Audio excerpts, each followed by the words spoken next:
खबर है मिर्जापुर से। भाजपा की सरकार संविधान और आरक्षण को खत्म कर देना चाहती है। हालांकि समाजवादी पार्टी संविधान और आरक्षण को बचाने के लिए कटिबद्ध है। उन्होंने कहा कि आरक्षण का संकल्प महात्मा ज्योतिबा फुले ने भी सभी को संख्या के अनुपात देने की बात कही थी। संविधान निर्माता बाबा साहब डॉक्टर भीमराव अंबेडकर ने 1950 में आरक्षण को संवैधानिक दर्जा दिया था। उनका उद्देश्य हजारों सालों से उनकी संख्या के अनुपात में प्रतिनिधित्व देना है। बहुजन समाज के राजनीतिक संसाधन निर्माण के आत्मा छत्रपति शाहूजी महाराज ने इसे पूरा किया। आज भाजपा सरकार में उस आरक्षण को अमल में न लाकर उसे समाप्त कर रही है। मनोज अग्रहरी की खास कवरेज। उन्होंने एक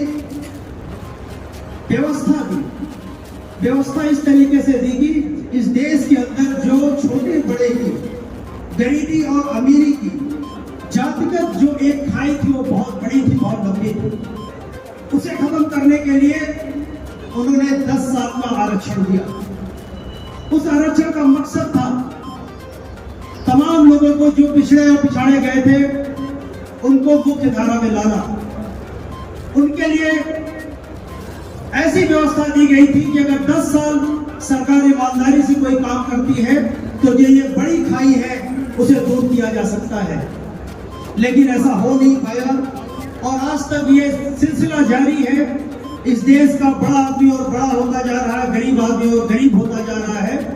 ऐसे में माननीय आदरणीय अखिलेश यादव साहब ने एक बीड़ा उठाया है, समाजवादी पार्टी ने एक बीड़ा उठाया है कि मैं हर हाल में गरीबों की, मजलूमों की, पिछड़ों की, पिछाड़ों की, एससी एसटी की, पीडीए के माध्यम से उनके विकास के लिए, उनके सम्मान के लिए काम करेंगे और हम लोग उस पर काम कर रहे हैं। हम आप लोगों से एक चीज अनुरोध करना चाहते हैं कि पीडीए के मकसद को आप समझिए और उससे दूर करने का सिर्फ एक ही इलाज है, एक ही तरीका है कि हम सत्ता पे काबिज हो। आज हमें कहीं न कहीं से जो हमारी चुनाव प्रक्रिया है उसको कहीं न कहीं से डाउटफुल करके हम चुनाव को लोग जीत रहे हैं। इसे हमें खत्म करने की जरूरत है। हमारे नेता इस बात को हमेशा सदन में उठा रहे हैं कि जो मशीन से चुनाव हो रहा है वो मशीन से चुनाव नहीं होना चाहिए, ईवीएम बंद होना चाहिए। मैं आज महान संविधान दिवस के मौके पे ये मांग करता हूं कि पहले जो भी चुनाव हो, आगे जो भी चुनाव हो, वो मशीन से नहीं होना चाहिए, वो ईवीएम से नहीं होना चाहिए। और अगर ईवीएम से होगा तो मैं आप लोगों से एक चीज अनुरोध करना चाहता हूं कि आप लोग जितना वोट दीजिए, क्योंकि अभी जो चुनाव बाई इलेक्शन हो रहा है, 10 विधानसभा का चुनाव होने